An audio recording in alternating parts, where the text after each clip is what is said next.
Stand inside the walls of Alesia with me in September of 52 BC, hunger already gnawing at everyone around you. Beyond the ramparts, in the distance, dust rises, an army, a real army, arriving to save you. It should feel like hope. Instead, watching from this hilltop, you can see exactly what your rescuers cannot.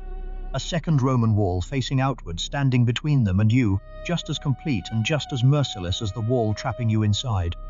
Whatever is about to happen on that field, you will not be watching one battle. You will be watching two, from the one position in the world with no ability to affect either of them. What does it take to build a trap so complete that the only way out runs through two armies at once, and still fail to escape it? If you want the real answer, without the propaganda that has shaped this story for 2,000 years, subscribe now. There's more of exactly this waiting for you. To understand how anyone ended up on that hilltop, it helps to understand the man who led them there, and it helps to understand immediately and clearly something about where almost everything historians know about him actually comes from. Nearly every detail in this story is filtered through one source.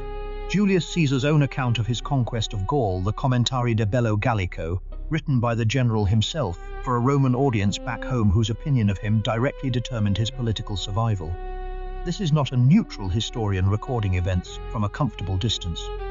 This is a commander with everything to lose, crafting the story of his own campaign in real time, and every number, every claim of overwhelming odds heroically overcome, deserves to be read with that fact sitting directly alongside it. With that caveat firmly in place, here is what can be said with reasonable confidence. Vercingetorix is chieftain of the Arverni, one of the most powerful tribes in Gaul, born sometime in the 80s or 70s BC in the region now called the Auvergne.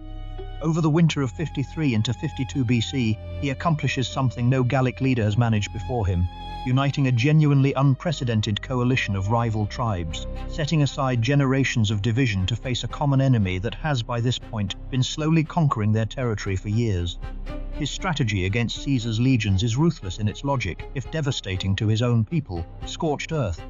Rather than meet Rome's professional army in open battle, where Roman discipline and equipment give the legions the advantage, Vercingetorix orders towns burned, crops destroyed, and livestock driven off across the path of Caesar's advance, denying the legions the supplies they need to sustain a long campaign. It is a strategy that asks enormous sacrifice from the very people it is meant to protect, and it works well enough to genuinely threaten Caesar's position in Gaul. That strategy has a cost, and nowhere is it clearer than at a town called Avaricum, which comes before the siege that will define the rest of this story, and which shows exactly how far Vercingetorix is willing to go, and exactly where his own allies draw the line. As Caesar's legions advance, Vercingetorix argues that Avaricum too should be burned to the ground along with everything else in the army's path, denying the Romans one of the richest, best defended, and most strategically valuable towns in the entire region. The Bituriges tribe, whose capital it is, beg him to spare it, arguing its natural defences of river and marshland make it effectively impregnable anyway. Reluctantly, Vercingetorix agrees, leaving Avaricum standing as the one major supply base left for Caesar's army to target. It does not hold. Roman forces besiege the town, and after roughly 25 days of short rations and mounting frustration, the legions break through. Caesar's own account puts the town's population at around 40,000 people. Almost all of them are killed in the assault that follows. Only around 800 are said to have escaped. It stands as one of the single worst massacres of the entire Gallic War, and it happens at the one location where Vercingetorix's own strategic instincts are overruled by the very people he is trying to protect.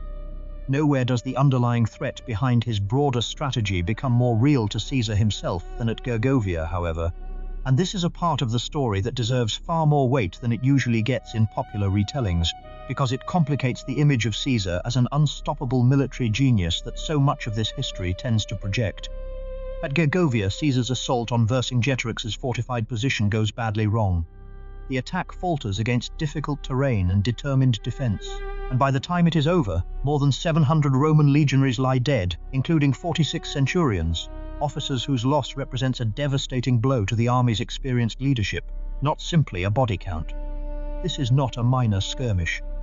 This is a real humiliating defeat, one of the only outright battlefield losses Caesar suffers in the entire Gallic campaign, and it happens at the hands of the same man who will, only months later, surrender to him completely.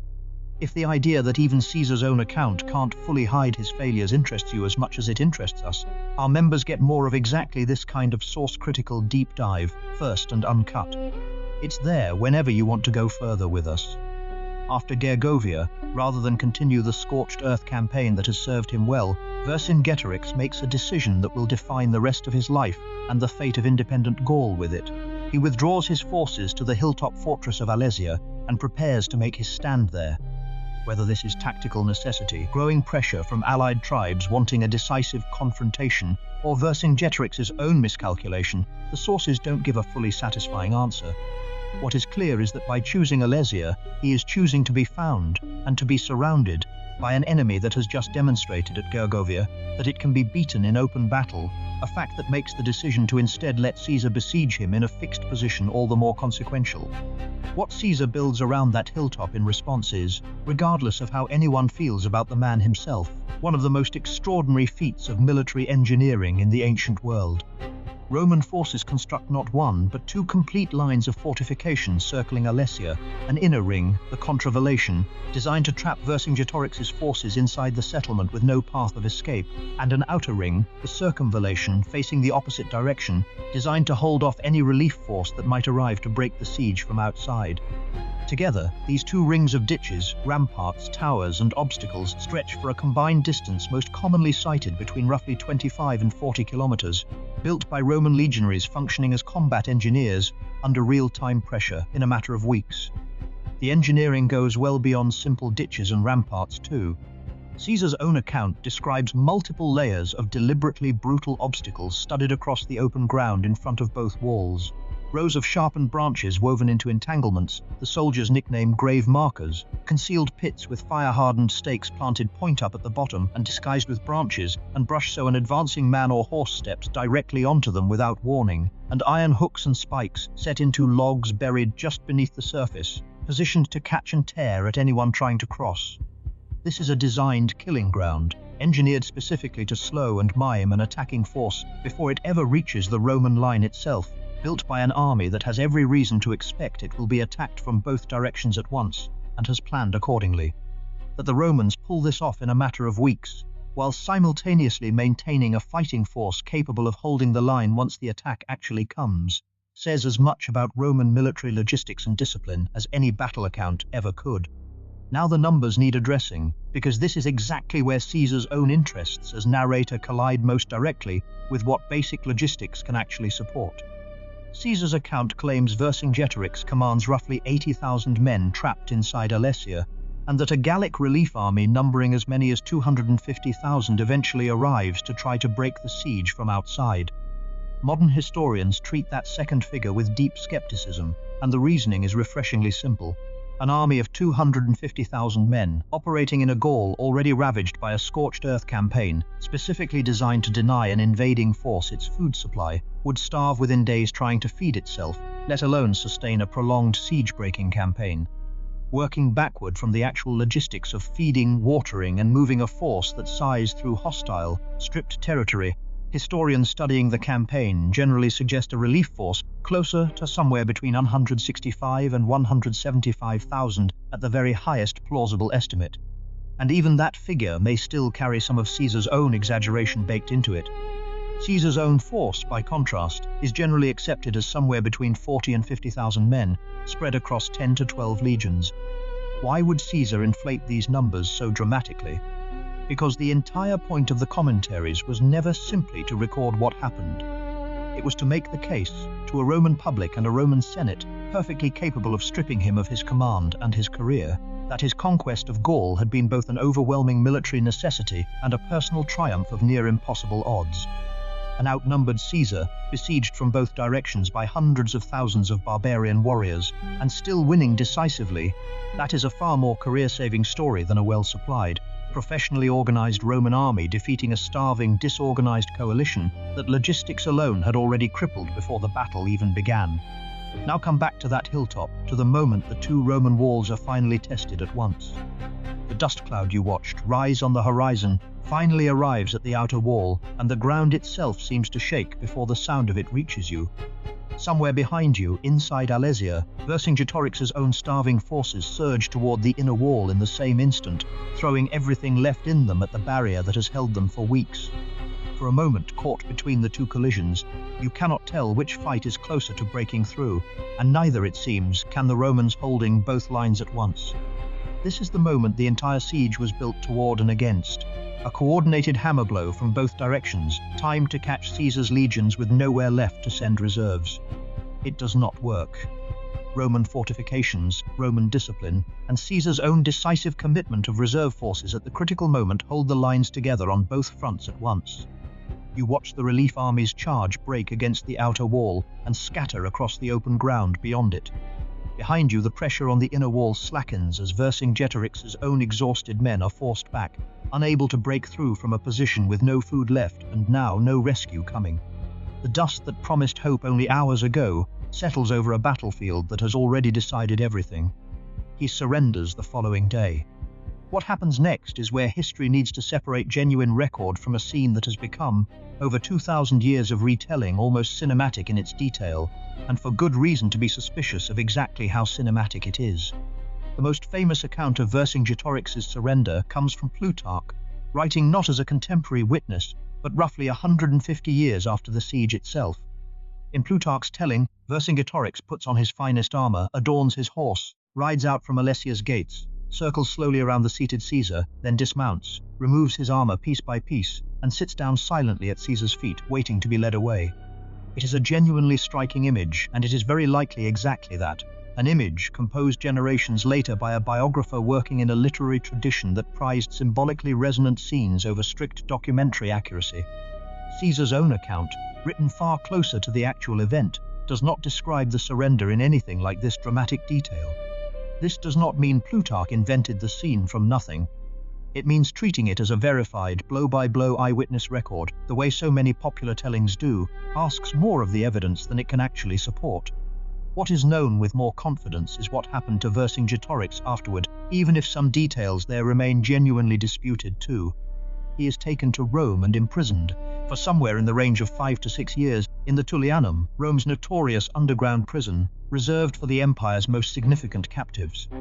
He is kept alive that entire time for one specific purpose: to be publicly executed as part of Julius Caesar's triumph, the lavish victory celebration staged in Rome in 46 BC, years after Alesia had already fallen.